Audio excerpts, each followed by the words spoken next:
Amma maal isin jechuu barbaade mucaan kun yoo dhukkuma abowwoo coggaarraa homaa homee kana ta'e shilingii sumulii har'a warri miidiyaa kun si guure ittiin yaalamte idmeelik ittiin si arrabsan irraa namnummaan muraasni haga hiriyoonni isaa anas ufi dabaltanii yaala isaa yaala harka xiqqootti nama dhumatoo ta'e ijoolletti illee warra xiqqasho waa qabanitti illee himee fi yoo yaalle hoo.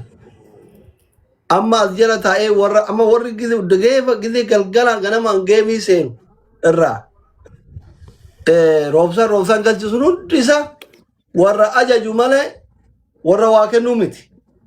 Takka lammata miidiyaa kanatti shilingii takka yoo sii kennan idmeelikii akka miidiyaa kana ittiin si arrabsan sii galee miti. Haati faatee faata akkasitti ani lolaa isii ta'eeyyuu anuma gargaartee isin maal waan akkasii guyyaa lama argeera. Ansanii booda tiktookii namallee baay'ee ilaalu. Nama yommuu akka nama xiqqoodee bakka harkisee geemii kana waan diddibulan laala malee bakka irra bakkallee baay'ee hin dhaqu. Akkasii roobsanii kiyya. Bareedaayee uummata keenya qaaliif gaarii roobsanii na dhukkubaa isin jedhee viidiyoo isaa yeroo baay'ee hojjetaa ture argitanii obboleessa keessan. Asirratti isin wajjin kolfaa taphataa ture ammallee mucaan kun nama kamittuu jedhee kushiinaa arabaa keessa kun dalagaa ture argitanii mana nyaataa keessa gisee inni waa cicciruu fi isaanii kana dhiqochitti viidiyoo isaa argaa ture illee. Mucaa kaleessa ibidda keessa dhaabatee akka dubartii kushiinaa keessa dhaqasantu dhukkubsataa. Na gargaaraa isin jedhe kaa namni rakkatu malee keessattuu namni ija namaa dura dhaabatee waan hedduu namaan jedhu rakkatu malee ija namaa duraan dhaabatu. Wallaahi rabbi ija namaa duraan naman dhaabini. Hundumti keessan jaalattoonni isaa warri miidiyaa kanatti baratan warri itti dhiyaatan warri hin beeknellee warri isa beeytaniif hin beeknellee obboleessa keessan roobsaniin erga dalagaa dhaabee baatii 3 moo 4 caala jedhe erga manatti galee soo kanaaf hundumti keessan waan dandeettaniin bira dhaabbadha obboleessa keessan fayyifadha isiniin jenna roobsan Video pada wakar bate sama wajib tu kabla me umat timat uka wan se ukku bolle beku umat timat umane agara or to ba elle kabla namo to ba yana ke dana mine ma amanu bi na marifatu bi rakko kelle beku jira wan tae bi timat haye ulfa dugalo to me atille wallahi jazaka rabbi siyadebu akkasima namni hedduulleen dhaga'ee na fakkaata.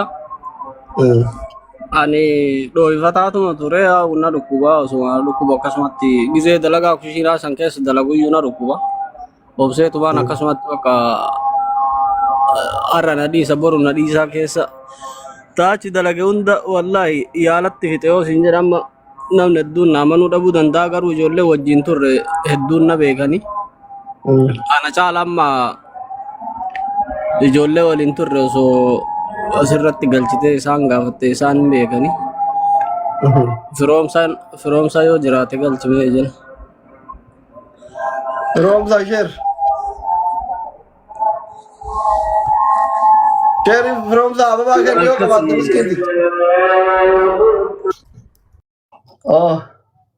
Duraan dursee salaamu alaikum warahmatullahi wabarakatuh. Hundi keessan yoo kam nagaa keessan jirtanii wallahi dhibeen isaa kun beektaa garaa kana keessa akka coggaarraa kana waa nyaachuullee hin danda'u. Gaafa duraa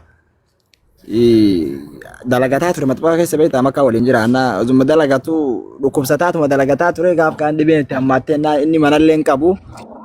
Ani mana qaba beektaa jechuudha. Mana kiyya bira taa'ee achuma yaalamaa ture beektaa. Yaalamaa ture fayyuu hin dandeenye. Aile naga danda'u wallahi gargaaraa tuma ture mana kiraan kafala waan ta'eef gargaaraa tuma ture na bira taa'ee dhibeen bakka irrumaachise kun defuulli isaa kun bakka jechuun jismi nyaatamaa tuma deema boodarra akkam wayyaa gaafa dura yaadiin teettu san akkamii jedheen beektaa xiqqoo gaafsa wayyaadhaa jedhe. Hayyee meeshii akkas taate birri anaa si kenna deemi yaadiin dhaqeedheen birri akka tagoonni gargaaree handalagaa qaba waan ta'eef inni yaadiin hin deeme Yoo riyaadiin deemullee ani bakka yoo qilleensa biyya kanaa ta'e shakkee beektaa doktor achi dhaqee naa illee dhibeen ittuma sharaftee bakka oomo godhu dhabne bakka eenyumtuyyuu dhibeen fuula rabbii nama dhaabde waan ta'eef. Amma waa takka jira kaa. Mucaan kunillee daa'imaree lafa ol guddatu nama umriin isaa isin hundi warra masira jirtan kun. Naas san qofaayyuu miti deemsa keessa mootummaan na hordofu kun iyyuu hundi isaa warra anaan hiriyyaatiif warra na asitti deebi'e kun dulloome mana galee kaan azalli rabbii fuudhee qabritti galee guyyaan tarama deemaa beeyta. Akkana. Anamma ila namni yoo rakkadhee jedhe wannummaan hin taane ijaaramaa dura naman dhaabduu fi tole jedheeti namatti achi hima malee amma waa takka wanni innis isinis jaalatoon isallee beekuu qabantu jira beekta. Anamma roobsanii kana soorishaa ijoollee asirratti wanno jettu ermishaa kanniin walitti dhiyeenya qabna naaf inni. Ijoollee asirra amma hin beeku jechuun amala isaa hin beeku. Dhukkubbiin kunillee isa dhukkubbiin kunillee dhugaaf soba ta'uu isaa hin beeku. Si galee miti. Waliin beekni waan ta'eef viidiyoo isaa darbee gisee inni beera kana ofirraa fincaasisu arga malee hin beeku. Walitti dhiyeenya qabnu waan ta'e. Amma maal isin jechuu barbaade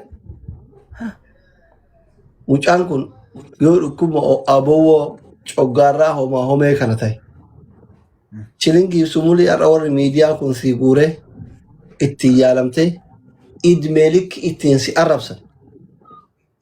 Irraa namnummaan muraasni haga hiriyoonni isaa anas ufi dabaltanii yaala isaa yaala harka xiqqootti nama dhumatoo ta'e ijoolleetti illee warra xiqqasho waa qabanitti illee himee fi yoo yaalle hoo.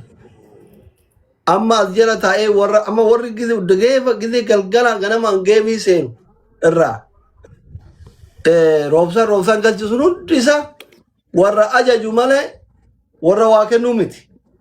Takka lammata miidiyaa kanatti shilingii takka yoo sii kennan idmeelikki akka miidiyaa kana ittiin si arrabsan sii galee miti. Kadhattu si yaallee Israa'eel hawaata yoo ati ruuzuma bareedaa wayii nyaattee surree takka bitattee poosti gootellee yoo ati waa jettellee moraal hin qabdu beektaa asirra sadaqaa kana moraal yellamu si galee.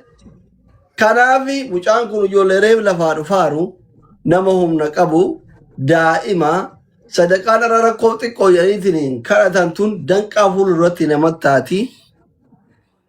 Rakkoo keessaa bayanii wanni hin dabarre hin jiru. Bakka du'anitti hafan malee bakka kufanitti hin hafanii. Waan akka coggaarraa kun yoo taate coggaarraan kun nyaatuma fa'aa sirreeffachuudha. Wama kuduraan maal kana wama soqidda baay'ee barbaree dhiisuudha.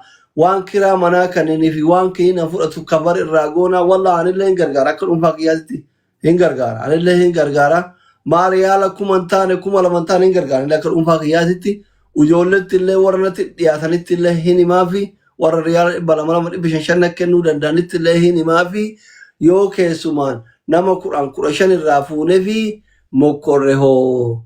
Lubee xiqqoo jettanii ija uummata duratti baaftanii mucaa lafaa ol deemame tokko isa jala deebisuu hin dandeenye kana ija uummataatti fiddanii manatti wayi nu jalaa galaa yaada jedhu qaba. Waan dhukkubu isintu beeka yoo dhibee waan xixiqqoo taate osoo sadaqaa itti kadhachuu baanne natti tola. Ani waan viidiyoo isaa yeroo dheeraa argaa tureef isiniin jira isinii galee. Oma arganiif sadaqaa namaa kadhatuun hin ta'u. Yaa doktor yaadni keessa yaada bareedaa. So waa'ee dhibee isaan irratti xiqqoo yaada doktora Seeqaa dabaladha. Laala amma namni hunduu yaada garaagara qabaa yaadallee dheeressinu jechi doktora Seeqaa kun namoota tokko tokkotti hadhaa'uu hin danda'a. Garuu namoota madaa'ee of argetti immoo maal akka ta'e hin beeksisa. Mucaan kun nama miidiyaa fayyadamu. Amma illee mucaan kun hiree baay'ee isa eeggatame akka laalutti yoo biyyatti akkas gaa'ela namna qabaate malee nama gaa'ela illee qabnatti hin fakkaanne. Yoo boru tartee fi fooqii amma fakkeenya tokko isin kaasa. Sheekaa roobee gaafa inni fuudhe namni birrii kennee faana qofa bara. Nama kuma jaarratti ka birrii kennee faana qofa garuu ana caalaa warra taa'ee ilaalutu amma isaa arrabsa. Exactly. Sababa kanaaf Isni galee miti. Hajji umraa ka geesse nama tokkocha. Ka birrii baase nama tokkocha. Birrii kennan umraa goote birrii kennan fuutee namni arrabsu nama miliyoonaa jechuudha. yaa kana waan ta'eef roobsan keenyatillee waan si dhukkuba sirriitti beeytaa yoo ofillee dubbachuu saalfatti hiriyoota keetti himte yoo dhibeen kee waan biyya biroo si oofu biyya tokko irraa gara biyya tokko waan si dhufu baajeta guddaa waan si gaafatu yoo ta'e itis okee sanii itti deebitanii waliin dubbata yoo garuu akkuma metti waan akka coggaarraa somba minaamin akkas waan xiqqoo xiqqoo amma sitti hin bilchaatin yoo ta'e wallahi ana kiyyatti dhiifama ani garuu wadhabbillee hin qabnu anatti hangaafani jaartii jinarratti hojjetee kolfeetu walaalee bira dabre malee ija aarii ija xiiqitiin ilaale gaaf biroo yoo laale malee so faniidha waan nama kolfisiisu ani kanaaf akka obboleessi tokkootitti anan meelasi miseeji xiqqoo sii barreessee doktor Asliin barreessuu eegallaa wallahi hin dhaabeyan maaliifi xuru adellam anumaa rastaa dubbatu kana wal dhabuu dandeetta namni gaafa haruma waan afaan isaatii bahu hin beeku warrootuma jalaa si gargaar hatta shamarran dabalatee borii iftaa waan badaa siin darbatanii yoo dhibeen kee hamaan ta'in anillee kama doktora si gara si cibsa abbaan barbaade keessan si gargaaree bosi haa arrabsu waan diqqoo taananiin keessan si gargaarraa hawaasa guutuun hirmaachisin dhibeen kee hamaa taanan immoo warri keessa beetan akka firoomsa fi namni sitti dhiyaatan baay'inaan yaada kennadhaa yaadan dheeressuu nagaannaa turaa isin dhageeffadha.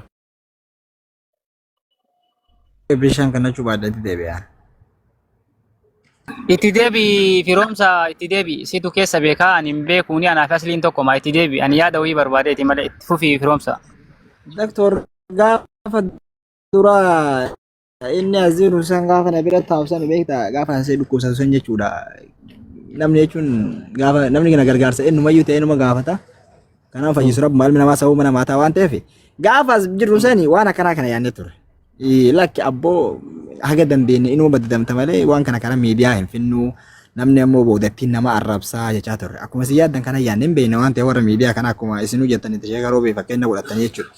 Jennee mokkorree asitti bakka hin dandeenye miti fuunee riyaadiin geessine. Riyaadiin illee bakka geessine mana namaati taa'ee achitti illee dhibeen kun fayyuuti. Ani boodarra maal jedheen beekta abboo eega dhibeen kun si dhiisuu dide.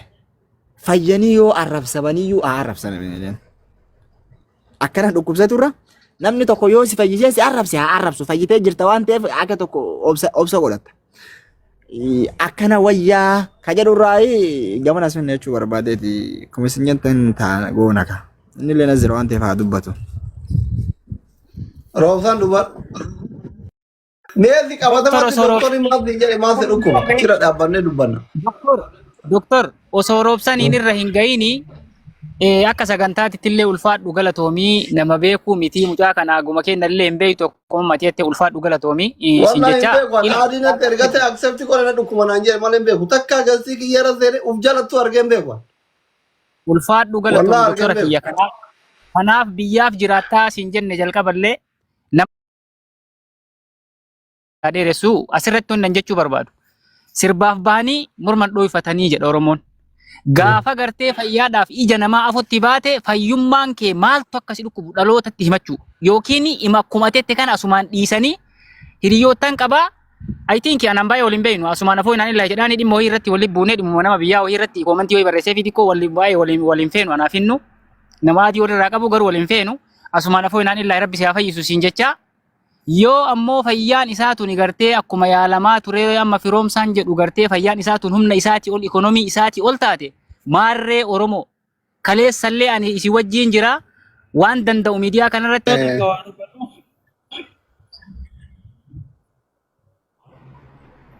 ati yaada maal kenna miidhaan namaa sirra jira namni miidhaan namaa ofirraa qabu yaada kennatuun hin ta'u bara hafi bakkuma kanatti yaada wayii kennachuu barbaada. hin danda'amu Ila bakkuma isaa kanatti yaada wayii kennachuu barbaada. Kana caalaa fayyaa dhaba mucaan kun bor. Kana caalaa fayyaa dhaba Doktor Laal. Kana caalaa fayyaa dhaba. Dhugaa isiniin jedha. Ani akka muslimaa keessaayyuu namni muslimaa qixxe irraa qixxee waadaa galee waadaan guutu. Mucaan kun borillee ebaluu hin galchaaf jedhanii handaaratti hafurra nama diidamaa wal ijaartanii namni diidamaan sun dhugaan gargaaru wayya. Wallahi. An dhugaa jirtu sinitti maan. Namni soddomni dhugaan wal ijaaree guruuppiin hidhamee weessaa birratti namni diidama soddomni isa gargaaru wayya. ebalu hin galchaaf osoo jedhamu mucaan kun borsiree gubbaddu'a. An dhugaa jiru isinitti meeraan. Namni musliimaa waadaa galmaan hin ga'u kiristaana yoo ta'e malee obboleessu. An dhugaa sitti maan. Si galeemi Dhageeffadha amma. nama soddoma